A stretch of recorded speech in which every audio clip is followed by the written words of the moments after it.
Solid state chapter complete होने के बाद में अब अपने नया जो चैप्टर है वो स्टार्ट करते हैं, केमिस्ट्री इन डेली लाइफ। आप लोगों को उसके जो क्वेश्चन करने के लिए मैंने कहा था, तो 4 स्टूडेंट ने ही उसके क्वेश्चन किए हैं, बाकी किसी भी स्टूडेंट ने उसके क्वेश्चन अभी तक मेरे को नहीं भेजे हैं। तो बाकी स्टूडेंट भी वो क्वेश्चन सॉल्व करें, और जब तक क्वेश्चन सॉल्व नहीं करोगे तब तक ये पता नहीं चलेगा कि हमको चैप्टर समझ में आ रहा है या नहीं आ रहा है। तो अगर वो सॉल्व कर लेते हो तो आपको आगे नए क्वेश्चन मैं भेजूँ, ठीक है। तो वो क्वेश्चन सॉल्व करेंगे जल्दी से आप। इसके बाद में अब अपने नया जो चैप्टर है केमिस्ट्री इन डेली लाइफ, तो जैसे इसके नाम में ही हमारे को क्लियर हो रहा है कि केमिस्ट्री का जो हमारी जो डेली लाइफ है या जो केमिकल्स है, इन केमिकल्स का हमारी डेली लाइफ में क्या रोल है, वो क्या रोल प्ले कर रहे हैं। तो अपने जो जनरल जो देख सकते हैं हमारी जो डेली लाइफ है उसके अंदर अपने देख सकते हैं, जैसे अपने जितने भी क्लीनिंग मटेरियल्स हैं या बिल्डिंग मटेरियल्स हैं या जो फेयरनेस क्रीम वगैरह है, टूथपेस्ट है, सोप, डिटर्जेंट, ये सारे के सारे जो एक तरह से केमिकल्स ही हैं। या इलेक्ट्रॉनिक मटेरियल में बात कर लेते हैं, तो इलेक्ट्रॉनिक मटेरियल भी किससे मिलकर बने हुए हैं, केमिकल से मिलकर बने हुए हैं। स्विच बोर्ड की बात करते हैं, बैकेलाइट से मिलकर बना हुआ है, ठीक है। तो ये जो सारे केमिकल्स हैं, इन केमिकल्स का हमारी जो डेली लाइफ है, इस डेली लाइफ के ऊपर अगर ये सारे केमिकल्स नहीं होते तो अगर अपने सोच कर देखेंगे जो हमारी जो लाइफ है वो किस तरह की होती। तो इस चैप्टर में कुछ एक केमिकल्स की अपने को स्टडी करनी है। जैसे इसमें जो हमारा का जो फर्स्ट टॉपिक दिया गया है वो दिया गया है chemistry and human life. Human life के ऊपर केमिस्ट्री का क्या रोल है या जो केमिकल्स का क्या रोल है उसको अपने यहाँ पर देखेंगे। तो उसमें जो ह्यूमन लाइफ्स में जो केमिकल का जो रोल है मेन, उसमें अपने मेडिसिन और जो ड्रग्स की बात कर सकते हैं कि मेडिसिन और ड्रग्स क्या चीज़ है। तो बेसिकली अगर अपने ड्रग्स को अगर डिफाइन करना चाहें तो drugs are a chemical of low molecular masses. तो जो केमिकल जिनका जो मास है, मॉलिक्यूलर मास, वो बहुत ज़्यादा लो होता है, उनको अपने ड्रग्स की कैटेगरी में रखते हैं। बेसिकली इनका जो मॉलिक्यूलर मास है 100 से 500 म्यूक्रोन के लगभग होता है, ठीक है। तो जो केमिकल्स या जो ड्रग्स हैं उनका जो मास है 100 से 500 माइक्रोन के बीच में इनका जो मास होगा। These drugs act as a chemical agent which interact with macromolecular targets and produce a biological response. तो ये जो केमिकल्स हैं वो एक एजेंट की तरह से वर्क करते हैं, और वो हमारी बॉडी के जो मैक्रोमोलिक्यूल्स हैं, मैक्रोमोलिक्यूल्स कौन कौन से, जैसे फॉर एग्जांपल कार्बोहाइड्रेट की बात कर सकते हैं, प्रोटीन की बात कर सकते हैं, फैट की बात कर सकते हैं। तो उनके साथ ये क्या करेगा, इंटरेक्ट करेगा और एक बायोलॉजिकल रिस्पॉन्स जनरेट करेगा। तो उसी को ही बायोलॉजिकल रिस्पॉन्स जब जनरेट करेगा तो इन केमिकल का जो यूज़ आया, तो इनको अपने क्या नाम दे सकते हैं कि जब इन केमिकल का जो यूज़ है एज ए मेडिसिन के जब यूज़ किया जा रहा है, डायग्नोसिस के अंदर, प्रिवेंट के अंदर, ट्रीटमेंट के अंदर डिजीज़ की, तो जब केमिकल्स को अपने जब यूज़ में लेते हैं, केमिकल्स को डिजीज़ के कंट्रोल के लिए, तो उस जो थेरेपी है उस थेरेपी को अपने कीमोथेरेपी जो नाम दिया जाता है। क्लियर है कि जब अपने केमिकल्स को एज ए प्रिवेंट या अपने कह सकते हैं यहाँ पर ट्रीटमेंट के लिए जब यूज़ में लिया जाएगा तो उसको अपने जो नाम देंगे वो नाम दिया जाएगा कीमोथेरेपी।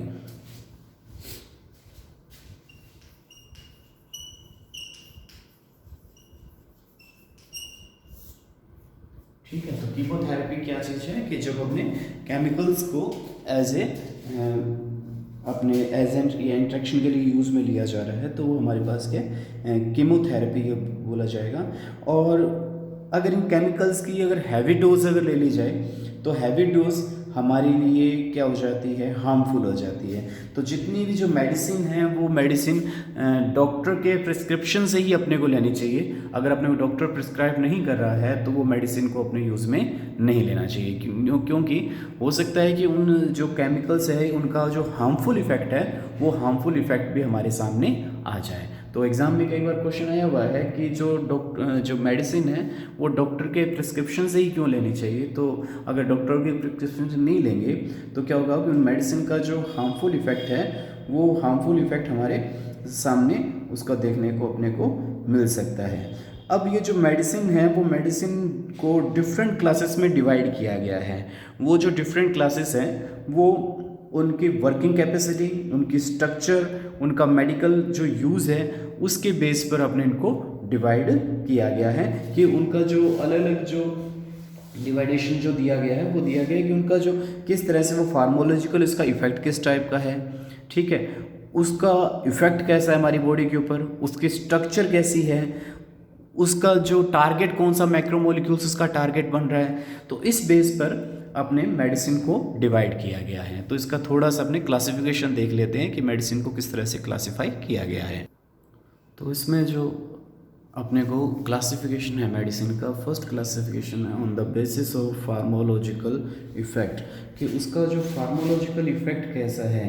ये जो क्लासिफिकेशन है वो जनरली डॉक्टर का यूज़ का है कि इसको डॉक्टर किस तरह से यूज़ में लेते हैं। फॉर एग्जांपल अपने यहाँ पर ले सकते हैं कि जो एंटीसेप्टिक है, अब एंटीसेप्टिक के फॉर्म में हमारे पास एंटीसेप्टिक का एग्जांपल देखते हैं तो हमारे पास फ्यूरासिन एग्जांपल आ सकता है, या अपने पास डेटॉल का एग्जांपल आ सकता है, बाईथायोनल का एग्जांपल आ सकता है, बोरिक एसिड का एग्जांपल आ सकता है। तो ये सारे के सारे एंटीसेप्टिक है, लेकिन इन एंटीसेप्टिक में से कौन से को अपने यूज़ में लें। एंटीसेप्टिक्स क्या होते हैं, तो एंटीसेप्टिक अपने जो बेसिकली जो केमिकल जो बैक्टीरिया है या जो माइक्रो ऑर्गेनिज्म है उनको किल कर देते हैं या उनकी ग्रोथ को रोक देते हैं। तो वो जो केमिकल्स हैं वो केमिकल क्या होते हैं, एंटीसेप्टिक होते हैं। तो फार्माकोलॉजिकल इफेक्ट मींस कि वहाँ पर डॉक्टर कौन सा प्रिस्क्राइब कर रहा है कि आपको डेटॉल यूज़ में लेना चाहिए उस पर्टिकुलर माइक्रो ऑर्गेनिज्म को किल करने के लिए, या सेवलॉन को यूज़ में लेना चाहिए, या बोरिक एसिड को यूज़ में लेना चाहिए। अब जितनी भी आई ड्रॉप्स होती है उनमें जनरली बोरिक एसिड प्रेजेंट होता है, ठीक है। तो अपने आई या जो अपनी आंख के अंदर कोई भी अगर माइक्रोनिज्म है उसको किल करने के लिए या उसकी ग्रोथ को रोकने के लिए अपने जो बोरिक एसिड से मिलकर बनी हुई जो मेडिसिन है उनको यूज़ में लिया जाता है। तो वहाँ पर अपने डेटॉल को यूज़ में नहीं ले सकते हैं। या जो आजकल अपने पास चल रहा है कि जिस कोरोना है तो कोरोना के लिए अपने सोडियम हाइपोक्लोराइड को यूज़ में लेना है, या अल्कोहल को यूज़ में लेना है। तो अल्कोहल में भी ज़्यादा जो अच्छा प्रोपिल अल्कोहल को जो ज़्यादा अच्छा बताया गया है। तो वो किसके बेस पर, उनका जो बेस रहता है वो फार्मोलॉजिकल इफेक्ट वो डॉक्टर का यूज़ का है कि डॉक्टर कौन सा प्रिस्क्राइब करता है और उस पर्टिकुलर माइक्रो ऑर्गेनिज्म पर कौन सा ज़्यादा इफेक्टिव केमिकल है उसके बेस पर यहाँ पर इसको क्लासीफाई किया जाता है। सेकंड जो है on the basis of medicine effect, कि मेडिसिन का इफेक्ट किस टाइप का है, ठीक है। तो इफेक्ट से मतलब है कि जैसे अपने पास एलर्जिक सब्सटेंस है, तो एलर्जिक सब्सटेंस में क्या होता है कि हमारी बॉडी के अंदर हिस्टामिन्स बन जाता है। तो उस हिस्टामिन को कंट्रोल कैसे किया जा सकता है, तो अब हिस्टामिन को कंट्रोल करने के लिए एंटी हिस्टामिन्स जो ड्रग्स है वो यूज़ में ली जाती है। अब एंटी हिस्टामिन्स जो ड्रग है वो बहुत सी हो सकती है, जैसे अपने एग्जांपल यहाँ पर ले सकते हैं कि जो हमारे पास ब्रोमफेनिरामिन आ सकता है जिसको अपने डाइमेटेप कह सकते हैं, या सेल्डेन कह सकते हैं जिसको अपने टर्फिनॉडी नाम दिया जा सकता है। तो ये एंटी हिस्टामिन्स है जो हिस्टामिन्स की ग्रोथ को क्या करती है, अपने बॉडी में रोक देती है। हिस्टामिन्स क्या करता है कि अपनी बॉडी में ज़्यादा अगर हिस्टामिन्स बन जाता है तो हिस्टामिन बनने से हमारी बॉडी में सूजन टाइप से हो जाता है। तो उस वजह से जो एंटी एलर्जिक जो अपने मेडिसिन जो यूज़ में ली जाती है, तो डाइमेटेप है या सेल्डेन है, तो डॉक्टर अपने को कौन सी वहाँ पर दे रहा है, उस मेडिसिन का इफेक्ट क्या है, कहाँ किस टाइप की अपने को एलर्जिक प्रॉब्लम हो रही है, उसके बेस पर अपने को डॉक्टर वो प्रेस्क्राइब करते हैं। तो मेडिसिन का इफेक्ट कैसा रहता है। नेक्स्ट जो हमारे पास जो क्लासिफिकेशन रहता है कि उस मेडिसिन की स्ट्रक्चर कैसी है, उस स्ट्रक्चर के बेस पर उसको क्लासिफाई किया जाता है। अब स्ट्रक्चर से मीनिंग आ जाता है कि उसकी केमिकल स्ट्रक्चर कैसी है, तो केमिकल स्ट्रक्चर के बेस पर उसको डिवाइड किया। जैसे फॉर एग्जांपल अपने सल्फर ड्रग्स कह सकते हैं। तो सल्फर ड्रग्स का मतलब क्या होगा, जिनके स्ट्रक्चर में जो सल्फेनामाइड ग्रुप प्रेजेंट होता है तो उन ड्रग्स को अपने सल्फर ड्रग्स की कैटेगरी में रखा जा सकता है।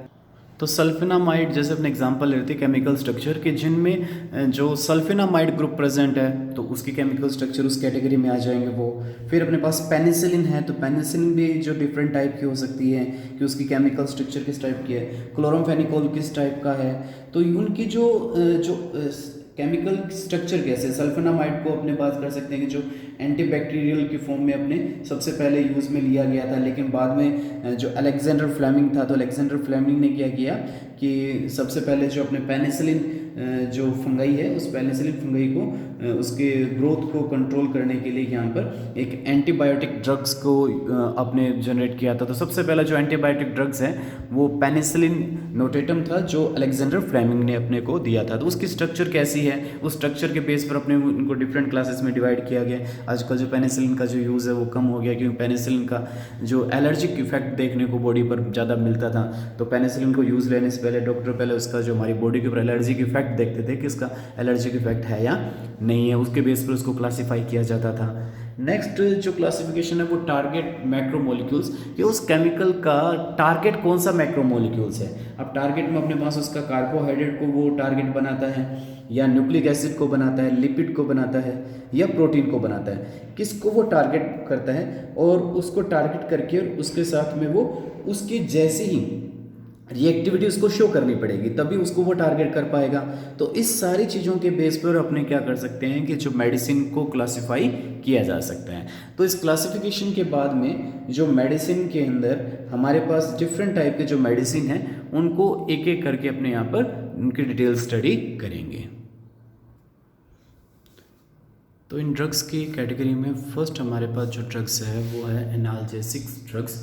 एनाल्जेसिक ड्रग्स क्या होती है कि अपने बात करें कि ऐसे केमिकल्स जिनका जो यूज़ है पेन रिलीफ के अंदर जिनको अपने यूज़ में लिया जाता है। तो पेन रिलीफ जो ड्रग्स हैं उनको एनाल्जेसिक ड्रग्स बोलेंगे। ये जो ड्रग्स है एनाल्जेसिक ड्रग्स, ये पेन रिड्यूस के अंदर यूज़ में ली जाती है, या इसका जो हमारे पास जो इसका इम्पोर्टेंट है मेंटल कन्फ्यूजन है, या इनकोऑर्डिनेशन है, या पैरालिसिस है, या कोई नर्वस अपने पास डिसऑर्डरनेस है, तो उनको कंट्रोल करने के लिए एनाल्जेसिक ड्रग्स को यूज़ में लिया जाता है। इन एनाल्जेसिक ड्रग्स की दो कैटेगरी हमारे यहाँ पर बनाई गई हैं, जिसमें नॉन नारकोटिक्स ड्रग्स है और नारकोटिक्स ड्रग्स है। नॉन नारकोटिक्स ड्रग्स अपने कौन सी होती है, अगर सिंपल लैंग्वेज में समझना चाहें, इन ड्रग्स को लेने से अपने को नींद नहीं आती है, तो वो नॉन नारकोटिक्स ड्रग्स है। नारकोटिक्स ड्रग्स कौन सी है, जिसको अपने लेने से नींद आने लग जाती है, तो वो ड्रग्स कौन सी हो जाएगी, नारकोटिक्स ड्रग्स आ जाएगी। तो नॉन नारकोटिक्स जो ड्रग्स हैं ये क्या है कि जनरल एनाल्जेसिक हैं, और इनको लेने से दूसरी मेन बात है कि अपने इनके लेने की अपने को आदत नहीं पड़ती है। आदत का मतलब जैसे अपने नारकोटिक्स ड्रग्स है, जैसे मॉर्फिन, हेरोइन, कोडीन, ये एक नशे के रूप में ली जाती है, और इनको अगर बार बार अगर यूज़ में लेते हैं तो अपने को इनकी आदत पड़ने लग जाती है। तो ये एक टेम्प्रेरी जो नॉन नारकोटिक्स ड्रग है वो एक टेम्प्रेरी रिलीफ दिलाती है अपने को जो पेन है। तो पेन रिलीफ ड्रग्स भी अपने इनको बोल सकते हैं कि टेम्प्रेरी रिलीफ दिलाएगी, उस पेन से परमानेंटली रिलीफ नहीं दिलाती है। कि जैसे अगर कोई चोट लग गई या अपने सर में दर्द हो रहा है, तो उसके अंदर क्या है कि एक बार उसको वो कंट्रोल करती है। तो टेम्प्रेरी पेन रिलीफ के अंदर नॉन नारकोटिक्स ड्रग्स को अपने यूज़ में लिया जाता है। ठीक है, तो इसके अंदर बेसिकली जो एग्जांपल लिखे हैं अपने, एस्प्रिन है, पैरासीटामोल है, आइबुप्रोफेन है, डाइक्लोफेनिक है सोडियम, और नेवोल्जिन है। तो ये नॉन नारकोटिक्स ड्रग की कैटेगरी में आ रहा है। इसमें मैंने आपको दो स्ट्रक्चर यहाँ पर दी है, एक तो एस्प्रिन की स्ट्रक्चर दी है और एक पैरासीटामोल की स्ट्रक्चर दी है। तो एग्जाम के पॉइंट ऑफ व्यू से ये दो स्ट्रक्चर आपको इसमें लर्न करनी है। फिर जो एस्प्रिन है, तो इस एस्प्रिन के अंदर बेसिकली जो केमिकल है वो हमारे पास जो एस्प्रिन के अंदर प्रोस्टाग्लैंडिन जो केमिकल प्रेजेंट होता है एस्प्रिन के अंदर, जिसको हमने प्रोस्टाग्लैंडिन केमिकल बोला जाता है। और इस एस्प्रिन का जो यूज़ हमारे अंदर जो इसका जो यूज़ लिया जाता है, तो इसके जो मेन दो जो यूज़ अगर अपने देखते हैं, एक तो इसका जो यूज़ है वो स्टिमुलेट करता है जो इन्फ्लेमेशन है टिश्यू की, तो टिश्यू इन्फ्लेमेशन को स्टिमुलेट करता है और उसको पेन में अंदर अपने को कंट्रोल करता है। इसके अलावा जो इसका एंटीपायरेटिक जो यूज़ है, एंटीपायरेटिक यूज़ में तो टेम्परेचर लोवरिंग और रिड्यूसिंग फीवर। तो अपने एंटीपायरेटिक कौन सा होता है, जो हमारी बॉडी के टेम्परेचर को क्या कर देता है, लो कर देता है। इसके अलावा इसका जो इफेक्टिव जो प्रिवेंट के अंदर प्लेटलेट्स कोएगुलेशन के अंदर इसका मेन रोल है, तो इसको अपने एंटी ब्लड क्लोटिंग एक्शन के अंदर यूज़ में लिया जा सकता है। मीन्स अगर अपने कई बार चोट वगैरह लगने से अगर ब्लड फ्लो अगर होने लग जाता है, तो इसको कंट्रोल करने के लिए इसको अपने यूज़ में लिया जा सकता है। इसके अलावा जो अगर अपने इसको बात करें कि इसका जो यूज़ अगर है वो हार्ट डिजीज़ के अंदर, हार्ट अटैक के अंदर, तो हार्ट अटैक को प्रिवेंट करने के अंदर भी अपने एस्प्रिन को यूज़ में लिया जा सकता है। लेकिन वही बात अपने पास यहाँ पर एक क्वेश्चन आ जाता है, जैसे एस्पिरिन पर क्वेश्चन बना हुआ है कि एस्पिरिन को कभी भी अपने ये नहीं करना चाहिए कि जब सुबह सुबह उठते ही या जब अपने कुछ खाया पिया ना हो तो वो अपने इसको यूज़ होने। तो बेसिकली किसी भी ड्रग्स को ऐसे नहीं करना चाहिए, कुछ खा कर ही अपने ड्रग्स को लेना चाहिए। इसका रीज़न क्या है कि जो एस्पिरिन के स्ट्रक्चर में देखें तो यहाँ पर कार्बोक्सिलिक ग्रुप प्रेजेंट है, तो इसका इफेक्ट कैसा होगा, एसिडिक इफेक्ट होगा।